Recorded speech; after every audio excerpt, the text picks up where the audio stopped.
हिंदू धर्म से जुड़े पौराणिक इतिहास पर नजर डालें तो कई ऐसी कहानियां सुनने को मिल जाएंगी जिससे अभी तक आमजन वाकिफ नहीं है।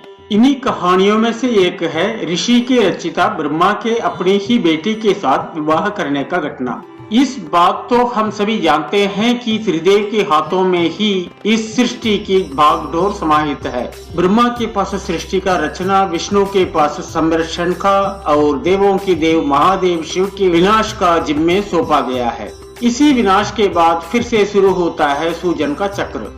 ब्रह्मा का अपने ही बेटी के साथ विवाह करने का इस घटना का उल्लेख सरस्वती पुराण में वर्णित है। सरस्वती पुराण के अनुसार सृष्टि की रचना करते समय ब्रह्मा ने सीधे अपने वीर्य से सरस्वती को जन्म दिया था। इसलिए ऐसे कहा जाता है कि सरस्वती की कोई माँ नहीं है, केवल पिता ब्रह्मा थे। सरस्वती को विद्या की देवी कहा जाता है, लेकिन विद्या की ये देवी बहुत खूबसूरत और आकर्षक थी कि स्वयं ब्रह्मा ही सरस्वती के आकर्षण से खुद को बचाकर नहीं रख पाए और उन्हें अपनी अर्धांगिनी बनाने का विचार करने लगे। सरस्वती ने अपने पिता की इस मनोभावना को भाप कर उनसे बचने के लिए चारों दिशाओं में छिपने का प्रयत्न किया, लेकिन उनका हर प्रयत्न बेकार साबित हुआ। इसलिए विवश होकर उन्हें अपने पिता के साथ विवाह करना पड़ा। ब्रह्मा और सरस्वती करीब 100 वर्षों तक एक जंगल में पति पत्नी की तरह रहे। इन दोनों को एक पुत्र भी हुआ जिसका नाम रखा गया था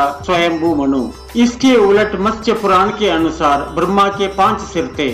कहा जाता है जब ब्रह्मा ने सृष्टि की रचना की तो वह इस समस्त ब्रह्मांड में अकेले थे। ऐसे में उन्होंने अपने मुख से सरस्वती शांति ब्रह्मी को उत्पन्न किया।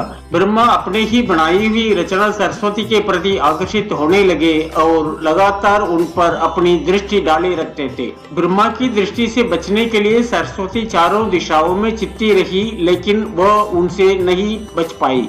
इसलिए सरस्वती आकाश में जाकर के छिप गई, लेकिन अपनी 5वें सिर से ब्रह्मा ने उन्हें आकाश में भी खोज निकाले और उन्हें सृष्टि की रचना में सहायता करने का निवेदन किया। सरस्वती से विवाह करने के पश्चात सर्वप्रथम मनु का जन्म हुआ। ब्रह्मा और सरस्वती की ये संतान मनु को पृथ्वी पर जन्म लेने वाला पहला मानव कहा जाता है। इसके अलावा मनु को वेदों, सनातन धर्म और संस्कृत समेत समस्त भाषाओं का जनक भी कहा जाता है। प्रजापति ब्रह्मा को अपनी ही पुत्री के प्रति आकर्षित होना और उनके साथ संभोग करना अन्य सभी देवताओं की नजरों में अपराध था। सभी ने मिलकर पापों को सर्वनाश करने वाला शिव से आग्रह किया कि ब्रह्मा ने अपनी पुत्री के लिए यौनाकांक्षाएं रखी, जो कि एक बड़ा पाप है। ब्रह्मा को उनके किए का फल मिलना ही चाहिए। क्रोध में आकर शिव ने उनके 5वें सिर को उनके धड़ से अलग कर दिया था। शिव पुराण के अनुसार ब्रह्मा के सर्वप्रथम 5 सिर थे। दोस्तों, ये वीडियो आपको कैसा लगा? अपना कमेंट्स जरूर लिखिए।